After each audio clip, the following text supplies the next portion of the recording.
tanaw mo, ngano nag-agi man ang Pilipinas sa ingani sitwasyon? Do you think ang Ginoo gusto ko sa ato ang saman? Wala pinaagi ni sa tao kundi sa Ginoo. Pinaagi ni sa tao nga ang ato ang kwarta diri sa Pilipinas gikurakot na siya. Dili pinaagi sa Ginoo kundi pinaagi sa tao. Pero alawin sa Ginoo na may tabo sa para makaamgo siguro ta. Yes. Makaamgo Taran siguro ang tao ko man nakalimot na sa Ginoo, no? Di na siguro ang uban kalabanan nga wala na sila nagampo siguro kay munang sa kuan ba sa Kalimot sa tabo sa sitwasyon sa Pilipinas, siguro ang taong wala nakahinandun sa Ginoo. Sa Ginoo. Ma'am Jennifer, may gabi. May gabi sa Awal maka sa nitabo ko man sa to government sa to nasod, no? Okay. So may mo kananawa sa sitwasyon ko man sa Pilipinas, makaahon pa ba kita?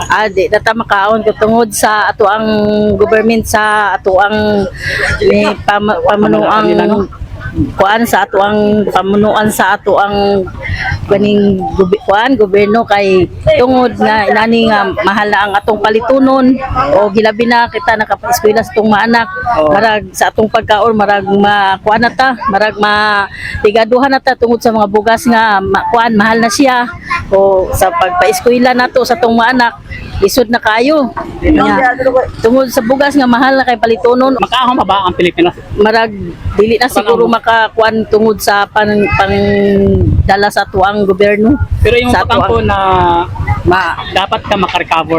Magampo na lang tayo. Kaya kita mga Pilipino, apektado magyud ta. Labi na ang mga katulad nato, mga binayong Pilipino, kana magkortahan, di mo sila mapikon. Dili kita ra mga pobre. So they're still hoping na one day makarecover ang Pilipinas. Maayon ta makakuan siya, makakuan pata sa tuang kuan sa lisod, makahaon. Kay arong ang atong mga kabataan makakuan pa sa pagpaeskwela nato. Isa ba kini sa mga prayer sa kung magampo ka, imo bagyampo ang Pilipinas sa ato government? Nagaampo ako nga unta ang ato ang Pilipinas nga mo kuan unta ang palitunon nato para nga kita dili ta magkalisod diri sa Pilipinas. Sa tanaw mo, ngano nag-agi man ang Pilipinas sa ingani sitwasyon? Do you think ang Ginoo gusto ko sa ato ang saman? Wala pinaagi ni sa tao kundi sa Ginoo. Pinaagi ni sa tao nga ang ato ang kwarta diri sa Pilipinas gikurakot na siya. Dili pinaagi sa Ginoo kundi pinaagi sa tao. Pero alawin sa Ginoo na may tabo sa ato para makaamgo siguro ta. Yes. Makaamgo taran siguro ang tao ko man nakalimot na sa Ginoo, no? Di na siguro ang uban kalabanan nga wala na sila nagampo siguro kay munang sa kuan ba sa kalimot sa tabo sa sitwasyon sa Pilipinas, siguro ang taong wala nakahinandun sa Ginoo. Sa Ginoo. Sa imo na part sige yapon karag-ampo. Ampo ta sa Ginoo. Tuloy yapon imong pagsalig sa iya. Tuloy ako sa mga problema na itabo sa Pilipinas nga.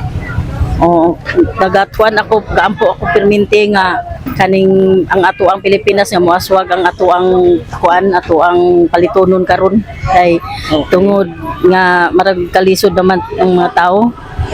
May muhatag na insight sa mga tanan Pilipino, no? Sa mga viewers na makatag og encouragement sa ila, mensahe sa ila.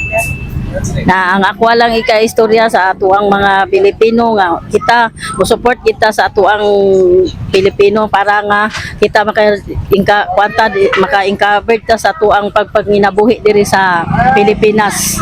Maura na ako sigurong ika-pangayo sa inyo ha para nga suportahan ta diri sa ato sa Pilipinas nga ron di ta maglisod sa ato ang pagpanginabuhi. Number one, yampo na to sa Ginoo para nga dili ta magkalisod.